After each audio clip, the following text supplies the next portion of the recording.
I am Mamadou Mbouch, and this is QTV News coming to you from our studios on Karaba Avenue. Thanks for joining us. Here are the main local news headlines. Last Sunday was a busy day at State House. We saw a number of people from the opposition endorse President Adama Barrow and pledge to be in alliance with his National People's Party in the coming presidential election. Muslim leaders, women and youth from across the Greater Banjul area have praised President Barrow's support for Islam and expressed solidarity with his leadership in accordance with the dictates of the religion. We hear from QTV's Jennifer Sonko at the biggest ever climate change conference, Conference of Parties 26, COP26, currently underway in Glasgow. The Minister of Tourism and Culture, Hamad Nkeba, on Monday presided over the opening ceremony of the validation workshop for the National Tourism Policy Document 2021-2031. In sports, we will hear from our reporter Mamadou Gajaga, who is with the Gambia women's volleyball team with their coaches and officials on a training camp in Dubai. Those were our main headlines. Now the news in detail. Last Sunday was a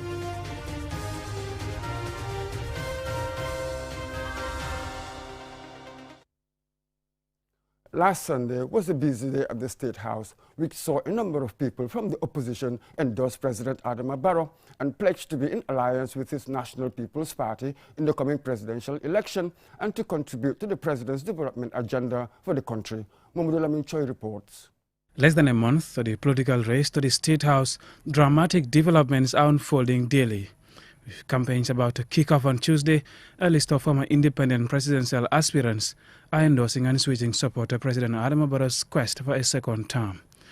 Last Sunday saw former independent presidential aspirants Tamsir Jase, Mamadi K.S. Kamara and Dr. Amadou Kante meet President Adama Barrow at State House, to which came their endorsement of President Barrow's candidature. As we just conclude the meeting with the President, we're here to stand solidarity with the President to contribute our core in national development, to form alliance with the NPP, so we can also contribute our core to national development. That's why we are here. We came to the realization that the Gambia is at the point in which we have a chance to either gain everything or lose everything, and that the race actually has gone down to as a two-man race. And now we want to align ourselves with the candidate that best suits our political ideology. And we have realized that Mr. Barrow actually never had the best of opportunities in which to carry out his reform agenda. And as a result, we believe that he should be given an extra opportunity to finish that job. In the past 20 years, nobody can talk to the top of his voice. Nobody can do any movement to anywhere. Okay? But from the winning of Barrow into election, the coalition has done good for the citizenry. Another former independent presidential aspirant to meet the president on Sunday was Ibrahim Tabura Mane, but there was no conclusion at the time of this broadcast whether he, too, threw his weight behind President Barrow. Also, a delegation said to be from the Gambia Democratic Congress, GDC, led by Cherno Alpha Ali, visited President Barrow and declared switching their support to the National People's Party. Cherno Alpha Ali told the president that their decision to join the NPP was motivated by his development record in the country. The delegation assured the president that they have a large following who are ready to join the NPP. Speaking to the delegation, President Barrow was thankful and urged them to vote for him in the national interest in the upcoming elections. As politics is a game of numbers, he encouraged them to get to communities to canvass votes for his party for a victory in December.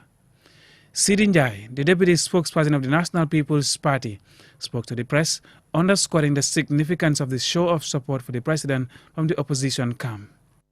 All those political parties and their leaders and independent who were aspiring to contest the December 4 presidential elections, and either they withdrew or were unsuccessful, they tend to move with time, with the demand of time and their people.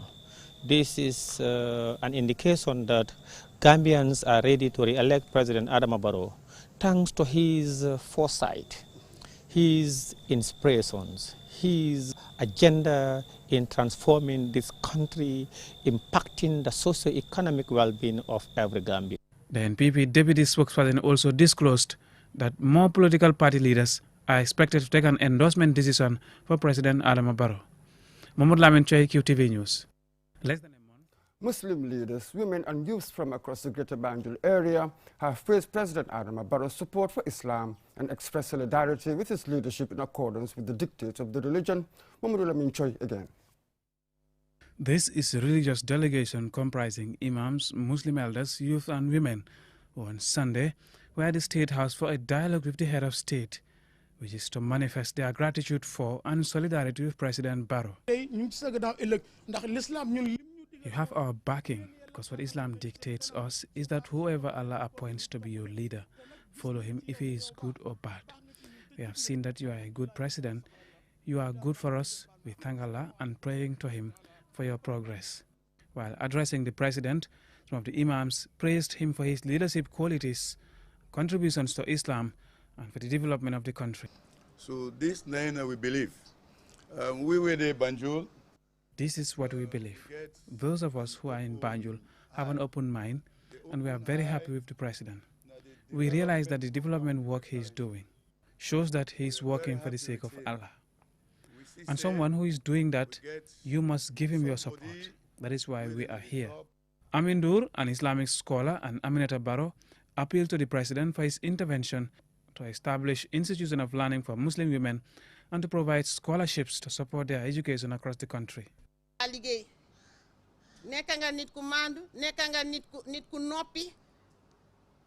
You are an honest person with humility. Everyone knows that.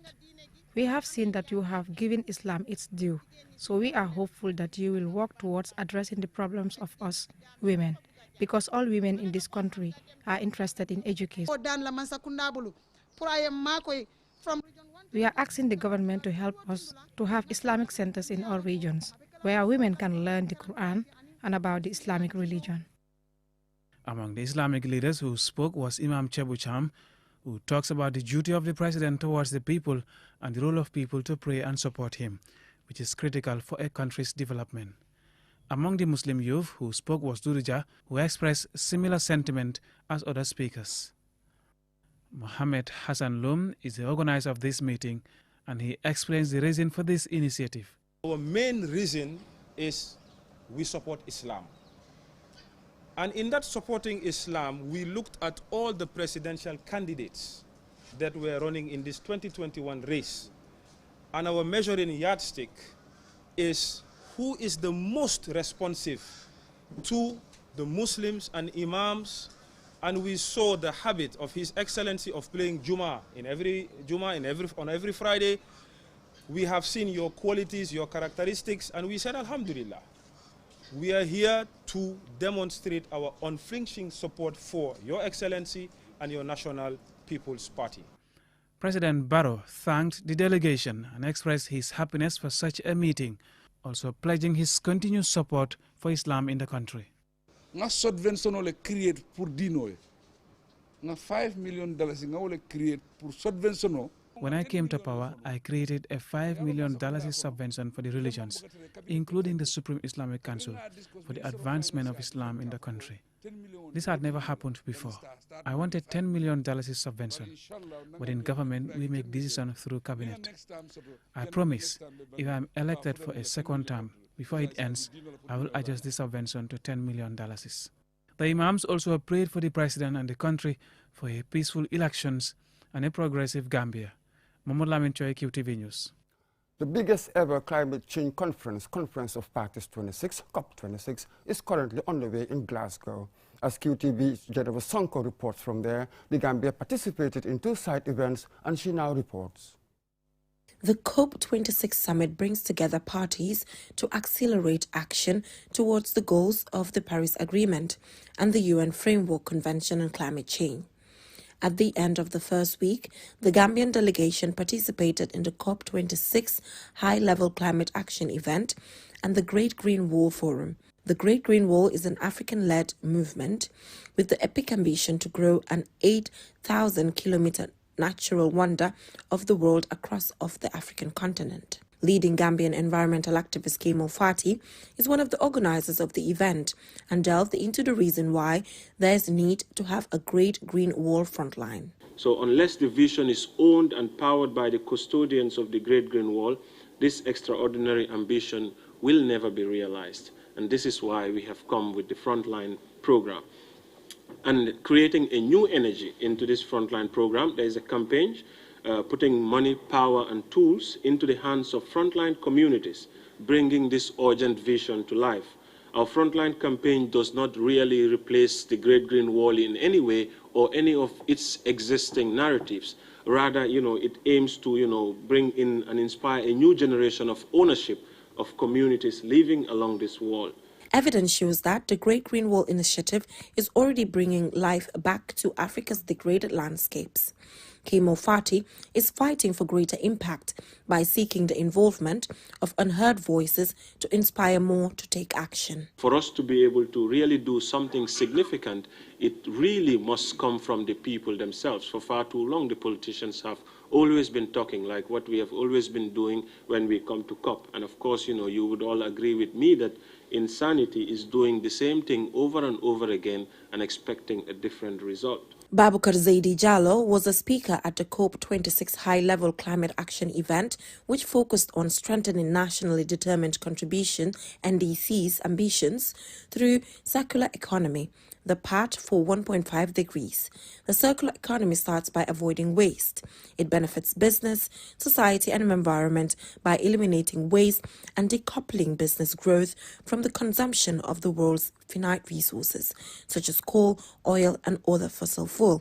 Zaidi Jallo elaborates. The circular economy gives priority to human creativity and resources over the extraction and monetization of primary resources and seeks to preserve and create jobs, which is very important for us, which are preserved primarily by securing the regenerative capacity of natural assets. This is particularly important for the Gambia because a large share of our population depends directly on the quality of the country's forests, soils, and also marine resources. In country, when we started this analysis, we found out that there's been quite a few initiatives that have been ongoing. The Gambia is rare among the world's developing countries in proposing an ambitious conditional target, bend its emissions onto a downward trajectory. Follow QTV for more updates from the COP26, and this broadcast is proudly sponsored by SN Brussels. Reporting for QTV News in Glasgow, UK, I am Jaina Bosanko. Bring me back a kilt, Jay. We will now go for a commercial break. When we return, we will have more local news stories. Looking for the fastest and easiest way to receive money transfers from abroad? Well, QMoney and RIA just made it happen. Now you can receive international money transfer from RIA directly into your QMoney account with no additional cost.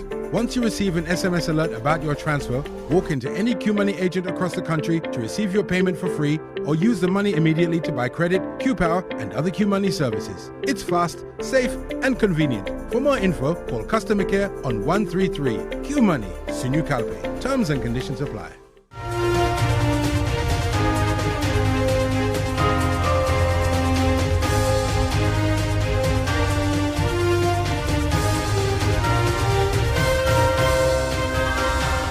Welcome back.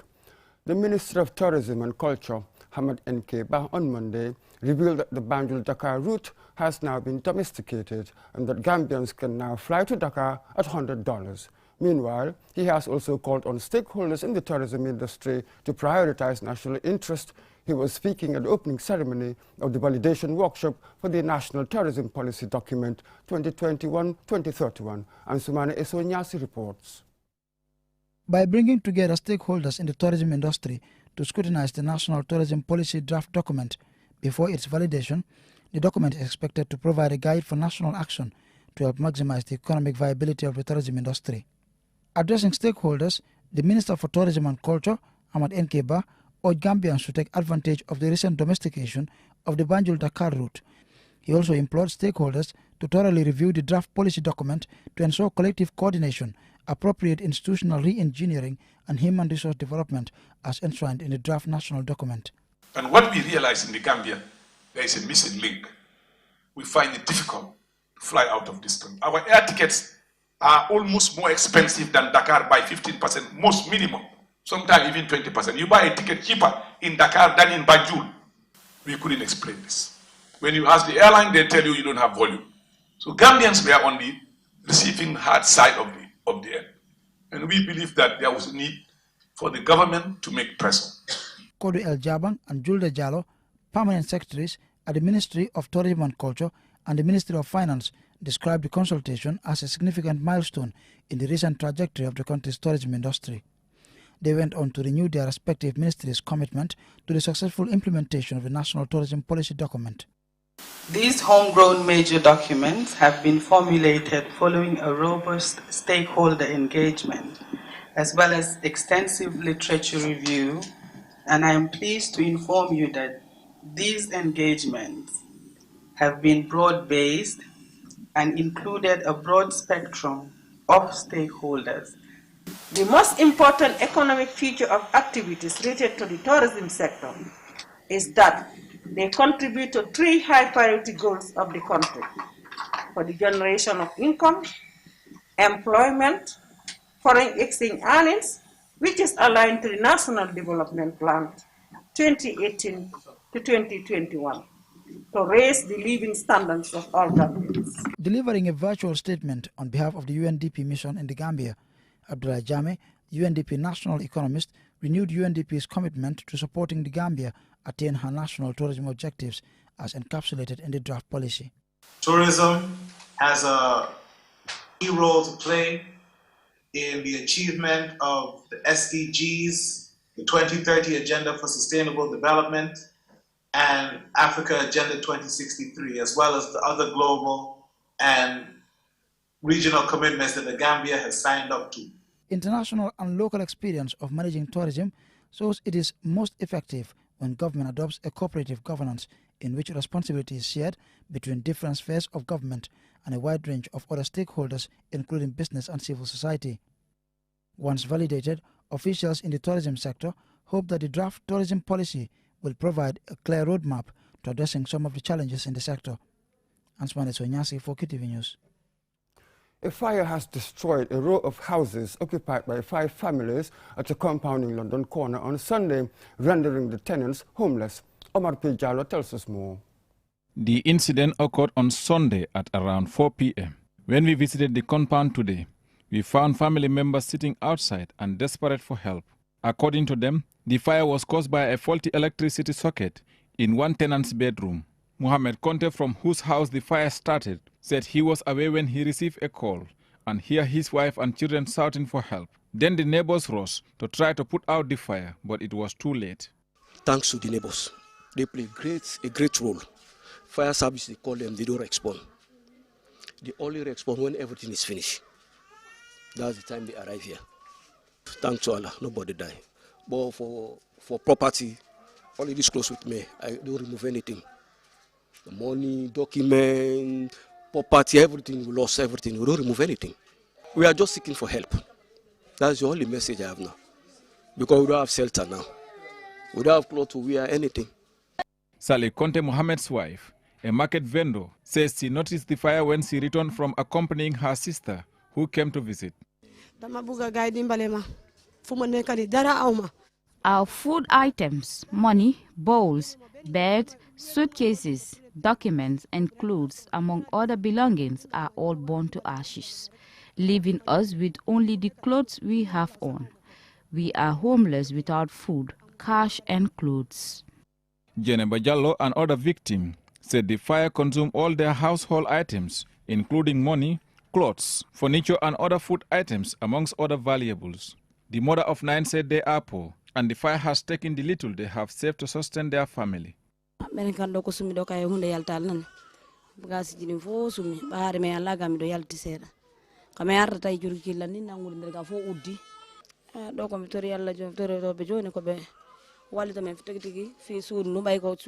was not at home at the time of the incident. When I got back home, it was too late to remove the contents from the house. The whole house was in flames.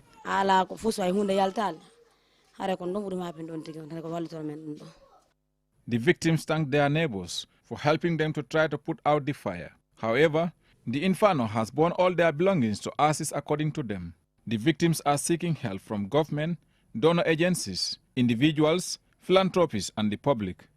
Reporting for KTV News, I am Omar P. Jallo. Now to sports news. The Gambia women's volleyball team describes their training camp in Dubai as great exposure. 13 players with their coaches and officials arrived in the UAE a week ago and have been training since. Our sports reporter Mamadou Gajaga has now joined the team in Dubai, and he files the first of what will be a series of reports. Training with high intensity for better performance. That is the reason for being here. These players are exposed to an indoor volleyball court facility, which many of them had never played on before. After 1 week of training in Dubai, what does the team make of the experience? Here is Padudu Sar, who is their head of delegation. We were giving a very nice indoor court that we used to have our training. We used to have training from twice a day, in the morning from 9 o'clock to 1 o'clock, sometimes 2, and then we'll come back and have our lunch, relax, and then we will go back in the evening at around 5 to 8 in the evening. The Gambia women's volleyball team players have not yet gained experience of competing at the highest level of international volleyball, but it is hoped this training camp could change that mentality and improve their performance. Fatoumata S. Jame is the team captain. It has been really tough, but then the expectations, what we were expecting, we're definitely having that. That is the improvement, the level of playing that we were looking for. That is to get into the international level and playing like the professionals. For every team, coaches lay out plans and practice for better results. The Gambian team not only trained on their own, they had warm-up matches against professional players on Sunday. Team coach Lamin Elef Baji says the players had high morale, which is important for performance. As you can see, honestly, these ladies, they even surprised us very well. Since when we kick off on the training, day in, day out, you can see them improving very well on their own skills, individually, collectively, they are improving very well. Sports such as volleyball hardly gets this sort of opportunity in the Gambia to train internationally in some of the best sports facilities in the world. However, Gambia's sports ambassador Tijan Jete and his partners have made this training camp possible. Mariwada, assistant coach, says volleyball needs such opportunities.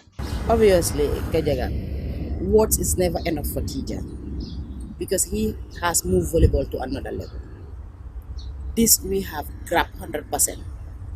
And coming to volleyball, I want to believe is another step in the right direction because really volleyball needed and we have never had this opportunity.